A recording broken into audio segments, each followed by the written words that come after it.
Okay, let's continue our discussions of music instruments. Musical instruments have evolved over time, being tweaked in design or in different materials in order to create the richest sound and greatest acoustical properties. Professional musicians in particular are very specific in how they want their instruments. They want their instrument to be able to deeply express the intent of the composer and player, which would in turn create a more enjoyable experience for the audience. However, many audience members at orchestras or band concerts don't really know how important the instrument itself is to a good performance. Think about it. At the last concert you attended, what was going through your mind when you applauded? Was it how the lyrics blew you away? Were you showing appreciation for the skill and technical finesse that must have taken years of practice to be perfect? What about the violin? Some people may feel excited because it looks like their own instrument and have hope that their own strings could one day produce a melody with such skill. However, what happens if the same musician plays a melody on another instrument? One which isn't well tuned or that's been weathered by improper care.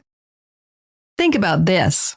What if they played the original with genuine catgut strings, and the second version was played on metal coil strings? I'm sure you can imagine what would sound richer, truer to the intent of the player. But why would one instrument sound better, even if they appear the same? Well, let's look at an intriguing case about an amazing line of violins made in northern Italy. They originated from the city of Cremona between the late 1600s and early 1700s. Now, those violins were considered to be the best in the entire world. The sound they produce, their aesthetic, the way they can be held, it's nearly perfect.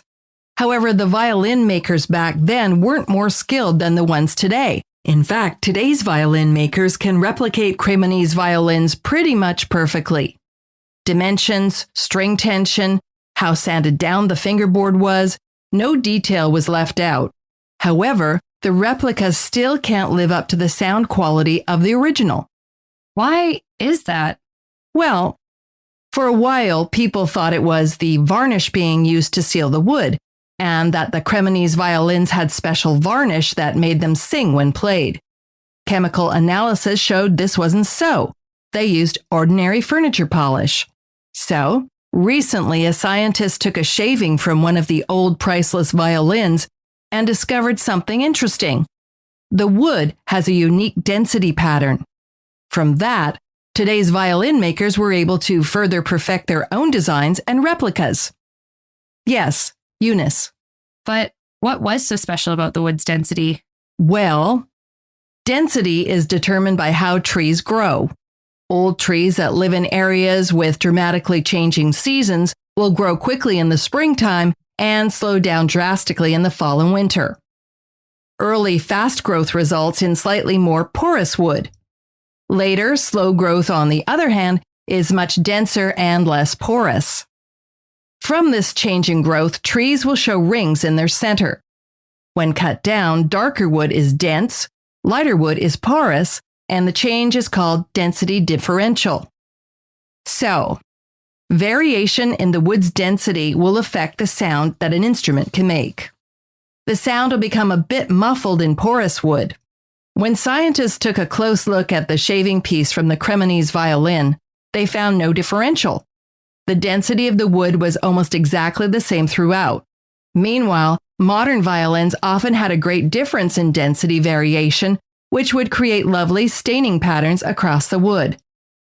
Interestingly, northern Italy is not in the tropics and should have a fairly strong change in seasons.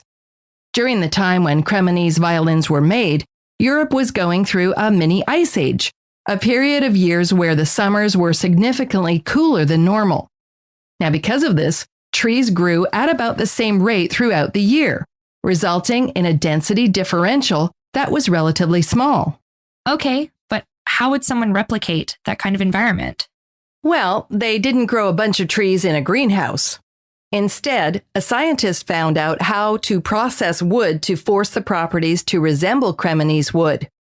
He exposed it to a type of fungus, a mushroom. Now, normal fungus decomposes organic matter, breaking it down into mulch and eventually dirt. This particular species will only eat away at certain layers of wood, leaving others alone. Using this fungus, the scientist was able to artificially remove unwanted layers and lower the density differential. This technique allowed violin makers to create violins that more closely resemble the rich sound that Cremonese violins can make.